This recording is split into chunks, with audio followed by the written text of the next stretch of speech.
Don't get me wrong, I'm all for African Americans getting into public office, especially in local city governments, because that is where the majority of Black America, in my opinion, can change. People who understand the plights of African Americans in suburbs and local cities are the people who can influence local governments to create opportunities for those people in the private sector, in laws, and so on and so forth. So when I ever see a young Black man or a Black woman come into office, I'm very excited about it, right? Very, very excited. Unfortunately, some of our people do get into office and regress the situation before they came. And we've seen it with several people. Kwame Kilpatrick in Detroit, Michigan, who we'll get to later. But then there's Tiffany Henyard out of Dolton, Illinois. Now, Tiffany Henyard, just like Kwame Kilpatrick, grew up in Dolton City, Illinois, outside of Chicago. She ended up with a BA degree in business administration from Robert Morris University. And she is the first lady ever to be mayor of Dolton, Illinois. The problem is Tiffany Henyard has made the city more about herself instead of others. The altruism is just not there. And when you see the mayor becoming the point of discussion and not the people, the city will fall. And that is what is being alleged with Tiffany Henyard and some of her city girl spending ways, like going to Las Vegas or even misusing funds like this. Tiffany is supposed to have a $1,500 spending limit per project, vendor, or purchase. Anything above that needs to get approved by the board. She is well aware, just chooses to ignore it. You know, we have an ordinance that there's a $1,500 limit before it has to get board approval. Any contractor in the village is supposed to be registered and have a certificate of insurance naming the village on it. Half of the companies the mayor uses aren't even legally registered in the state of Illinois. These companies began doing work without ever bidding on the projects through an RFP, nor did they get any permits. One example is when the mayor paid a contractor illegally by not getting board approval and signing a check with only her signature. The village ordinance states all vendor invoices must be approved by the board and must have two signatures, the village clerk and the mayor. But that's not all. Tiffany Henyard and people like her who are liberals represent what we see as the Democratic Party, which is many cases largely dominated by African Americans in the United States. And so what you'll hear a lot of times when Black mayors have issues, when Black mayors or Black city council people or, anybody in the government has issues, they'll start to pull the race card. They'll start to say, well, that's racism. This is not fair against me. And which is interesting because another former mayor, Kwame Kilpatrick, was on the Anton Daniels show. And he was saying something similar about Tiffany Henyard and what she should be careful about. I want to play that snippet and then I'll return. Remember, what we had to do was show that we spent less money than Young and Archer. Yeah, that's true. The only way to do it. Remember all that? I had to show that I spent less than Archer on the credit card. And I hated putting it out there like that, but they were trying to make this about me and this kind of and paint me in a certain way. And it started going away after that. But that's because this is a city with a 1-point-something billion dollar budget. When you're talking about, this town, and I've never heard of the town, it's probably got a very small budget, and it probably has a city manager that's under the mayor. Well, she has multiple different positions where she's getting paid. So she's the mayor. She's the she holds multiple positions. She didn't fill them. She just said that she gonna take over multiple roles within the city. And the other thing, Anton, is it probably been that way forever, but she got in a position.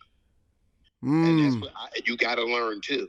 Like the last mayor for 30 years, that guy, he was to this, he was to that, he got this, and she went in thinking you could do that, and that's not how that works. Yeah, can't nobody come in and be Mike Duggan after Mike Duggan. Right. He has ability and agility.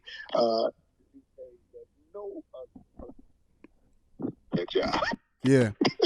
So don't go in there trying to do what he did. You got to go look at what is ethically right, what's legally right, and start doing like that, because you can get indicted. He'll just get a bad article. So that's the difference in the weight of whatever problems or indiscretions you might have, they're different for everybody. And if this is a Black woman in that kind of position, she's going to stay on the front page. Yeah. But the same problem Tiffany Henyard had is the same issue, unfortunately, Mr. Kwame Kilpatrick had. Let me give a brief recap with this video of what happened during his tenure. Meantime, during that time, the feds were also building their case against Kilpatrick, pulling apart his criminal web piece by piece and charging his friends and acquaintances. Contractor Bobby Ferguson was charged. Childhood friend Derek Miller pled guilty to 2 counts, including accepting bribes and filing a false tax return. He provided information to the feds that helped them strengthen their federal case against Kilpatrick. Mr. Miller, did you want to make any comments at all? Do you want to say anything?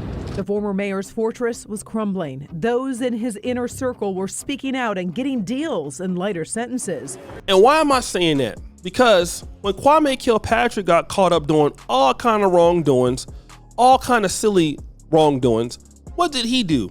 He started playing the race card. You see, these people are race baiters, and you know, they want to bring the Black man down, which is crazy because the city of Detroit is almost everybody is Black. But the reality is he had to end up apologizing for misuse of public funds, lying, corruption, having affairs. He was doing everything that he shouldn't be doing. And this is the situation. A lot of Blacks in America and all over the world, whenever something that we're doing, we start trying to pull the race card. Instead of knowing, like, listen, I am going to get more scrutiny because I'm Black, which I do agree with him on that part. So let me actually do my damn job. All right. Let me do what I'm supposed to do because I know people are watching me. When I was a kid, my dad used to always tell me, he said, son, you have to be 10 times better than a white person. In other words, okay, all things being equal, and if they have to fill that slot, you're not going to get it. You have to be 10 times better and you have to do things the right way. That's just the situation there. And you have a lot of people that feel like because, well, the white mayor gets away with this and, you know, I should be able to get away with this. So, you know, if the white guy is doing it, why can't I do it? That's the wrong way to look at it. Why can't you look at it like, okay, I shouldn't be doing this, so I'm not. Point blank. Forget about the white person or whatever other race. What about what you should be doing? I have a motto that I live by every day. Be where you're supposed to be at. That's how I feel. All right. When I get up in the morning, I'm not thinking about what no white person's doing. I'm not thinking about what no Asian person's doing. And to be honest, I'm really not thinking about what no Black person's doing. I know what I'm supposed to be doing. And if it's the right thing, then do what you're supposed to do. Too many Blacks bask in the fact that other groups can do corrupt things and you can't do it. That's not how you develop. You need to be concerned about how can you be better by doing more transparent things. Because you told the people you were going to do transparent things. Now you're trying to be like something that you're not because you lied. And now when you start getting called out for your lying, you start being called out for your misuse of public funds, then all of a sudden now you want to start making excuses. You want to talk about the white man. Well, the white man ain't there. The white man ain't there in the room with you when you cheating on your wife with another Black woman, is he? Or the white man ain't there when you're using public funds to spend on a new SUV. The white man ain't there. He might be the one, you know, selling you the car, but that's about it. It's you. So when Black America stops lying and stops playing, as far as some of our leaders, will actually develop.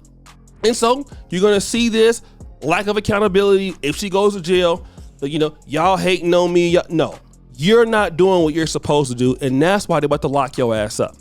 So guys, what do you think? It's your boy O'Shea Duke Jackson back at it again with another episode of The Celebrity Junk. Appreciate you for all you heard the bell. We're out.